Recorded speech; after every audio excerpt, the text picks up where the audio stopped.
ولو وقفت تسويق بعد رمضان انت كل الفلوس اللي دفعتها في المحتوى والافكار والكونتنت اللي عملته هتترمي في الارض. طب ليه؟ انا عندي فرصة جرو، انا عندي فرصة بيع احسن، انا عندي فرصة اعمل كوميونتي للبراند بتاعتي. استني ايه؟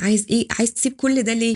من اهم الحاجات كمان ان انت مش بس تعمل اوفر، لانه دلوقتي الناس بقت اوير، الناس بتستقبل كمية رسائل تسويقية في اليوم كبيرة جدا على الدائري وهو ماشي، على المحور وهو راجع، على التليفون لما بيفتحه، لو بيفتح اللابتوب في الشغل، طول الوقت اعلانات اعلانات اعلانات، في كل حتة اعلانات.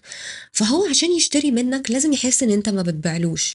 فلو انت عملت اوفر بس عشان تعمل لويالتي بروجرام كده او ريتنشن، يعني اللي هو انتوا بس اللي ليكوا الاوفر ده، هتكمل عليه ازاي؟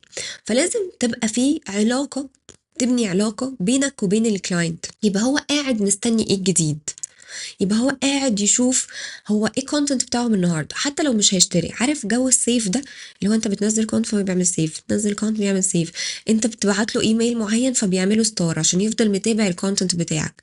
ففكرة انك تعمل محتوى يبني علاقة بينك وبين عميلك، هي دي التريجر بتاعتك اللي انت محتاجها في الوقت ده، لان هو ده الوحيد اللي هيخليك ما تقعش بعد رمضان.